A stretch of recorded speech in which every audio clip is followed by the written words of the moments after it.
বাংলাদেশে নতুন নিয়ম চালু হয়েছে, দালালকে দালাল বলা যাবে না। মোস্তাফিজ ইস্যুতে যখন সারা বাংলাদেশের মানুষ প্রতিবাদ করছে, বিসিবিও আত্মসম্মানের কথা চিন্তা করে যথাযথ প্রতিক্রিয়া জানাচ্ছে, ঠিক তখনই তামিম ইকবাল আসলেন নতুন নতুন থিওরি নিয়ে।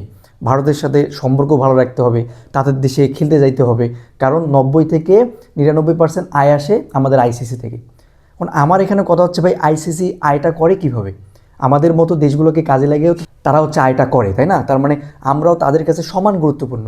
আর টাকাটাই কি সব? এটা আত্মসম্মানের প্রশ্ন, এটা মেরুদণ্ডের প্রশ্ন।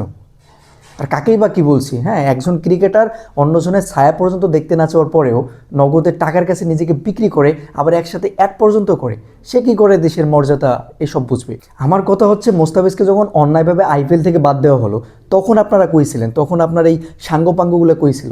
এখন যারা আপনার নামে ছাপাই গাচ্ছে, প্রেস কনফারেন্স করে আপনার জন্য প্রতিবাদ জানাচ্ছে, তারা কইছিল। মোস্তাফিজ ইস্যুতে তো একটা পোস্ট পর্যন্ত করেনি, একটা কথা পর্যন্ত তারা বলেনি। এখন হঠাৎ প্রতিবাদী হয়ে গেল তারা। এখন বাংলাদেশের মানুষ প্রতিবাদ করছে, হ্যাঁ, বিসিবি প্রতিবাদ করছে, সেখানেও আপনাদের সমস্যা।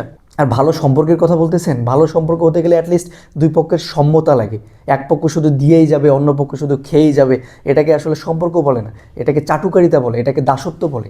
আর তামিম ইকবালের হচ্ছে ডাইহার্ট ফ্যানগুলোকে বলতেছে, আপনারা একটু কষ্ট করে আপনার প্রিয় ক্রিকেটারের একটু ওয়াল থেকে ঘুরে আসুন। হ্যাঁ, দেখুন তো তিনি বাংলাদেশের মানে চলতি যে গুরুত্বপূর্ণ ইস্যুগুলো আছে সেই বিষয়ে কোনো কথাবার্তা বলছে কিনা, কোনো মন্তব্য করছে কিনা। এই মোস্তাফিজ ইস্যু বা হাদি ইস্যু তিনি বরাবরই চুপ থাকতো।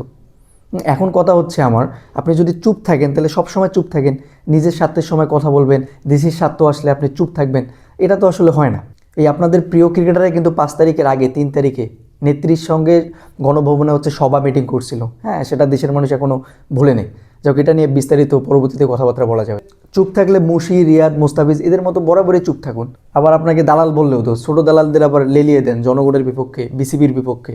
আর ছোটো দালালগুলোকে বলছি, ভাই তোরা এইসব পলিটিক্যাল ব্যাপার স্যাপারে নাক না গলে নিজের মানে খেলাটার দিকে মনোযোগ দিই, খেলাটা ভালো করে খেল। কতবার দোয়া করবো তোদের জন্য। আর আমরা হচ্ছে ভাই জেনজি প্রজন্ম, হ্যাঁ, আমরা কিছু করি বা না করি, চিনি বা না চিনি, যতই ইমোশনাল হই, দালাল চিনতে ভুল করি না। হ্যাঁ, যেখানেই দালাল থাকবে আমরা চিনে ফেলবো। বিসিবি এখন পর্যন্ত যতগুলো সিদ্ধান্ত নিছে, যতগুলো প্রতিক্রিয়া দেখাইছে আইসিসির বিরুদ্ধে, সবগুলোকে পূর্ণ সমর্থন জানাচ্ছি।